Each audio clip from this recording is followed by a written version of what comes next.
या घरात तुझ्या मामांजींचं आजवर काही चाललं नाही, तुझ्या आहोंचंही काही चालणार नाही. चालले मोठे कीर्तन करायला. काही कीर्तन बिर्तन करायला जायचं नाही, कुठेही जायचं नाही, गुपचूप घरात बसायचं, कळलं? निघ.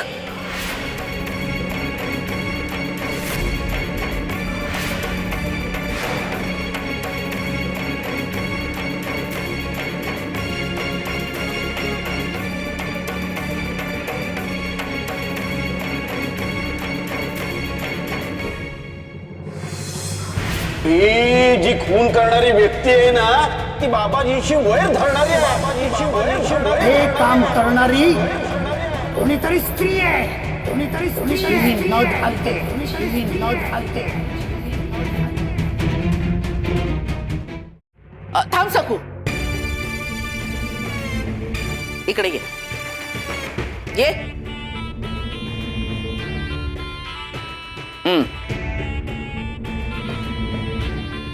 निघाली मोठी कीर्तन करायला.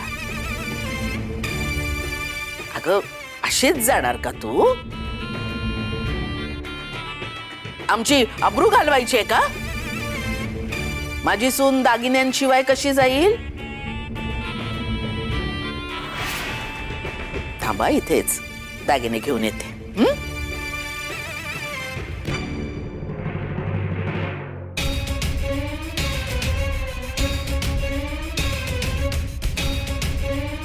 हे घे.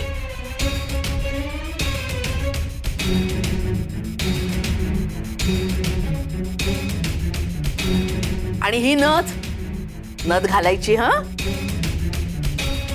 हे काय करतेय रमाई? हिला खूळ लागलाय का? क्षणात चिडतेय, क्षणात हसतेय. आत्ता म्हणाली कीर्तनाला जायचं नाही आणि आता दागिने घालून जा म्हणतीये. काही कळत नाहीये. जा आता, जे काय करशील ते उत्तमच कर. सासूचं नाव खराब करू नकोस. जा. हो, असू दे, असू दे.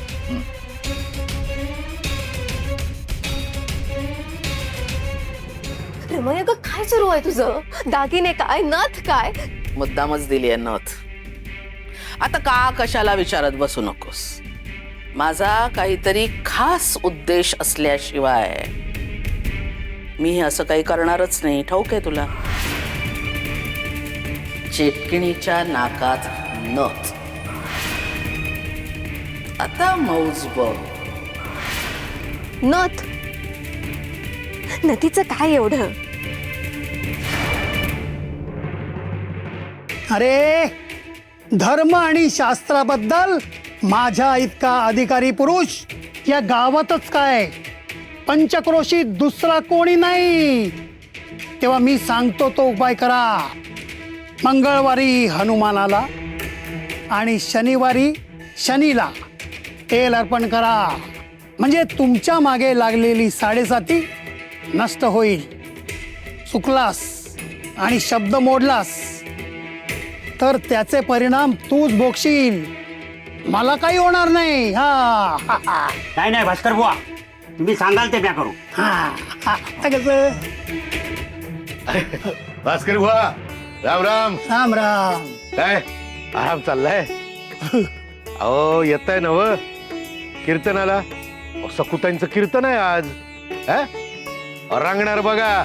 वा वा वा, का नाही, येतो की. तुम्ही वा पुढे, मी हा विडा खाऊन येतो. हा या या. चला. या पाटलाला काय अक्कलच नाही. जसा पाटील तसा गाव. काय त्या चिमुरड्या सखूला डोक्यावर घेऊन नाचतंय. मी सांगतो ना, बाळबोध, बालिश आणि पोरकट कीर्तन करणार ती. अरे कीर्तन करायला संतांच्या चरित्राचा, अध्यात्माचा अभ्यास लागतो. आणि या गावात त्या पात्रतेचा माझ्याशिवाय दुसरा कोणीच नाही. आणि हे मूर्ख उगाचच आपले माना डोलावत बसतील. नाही हो बुवा, त्या सखूबाईंनी तळ्यावर लय मोठा चमत्कार केला नाही का? नागाच्या फणावर बसून पाण्याच्या तळातून वर आल्या. अहो त्या गेलेल्या जिवंत झाल्या. काहीतरी काय भूल थापाय त्या. अरे मी नव्हतो ना तिथे. मी जर गावात असतो ना तर तिथल्या तिथेच्या चमत्काराचा खोटेपणा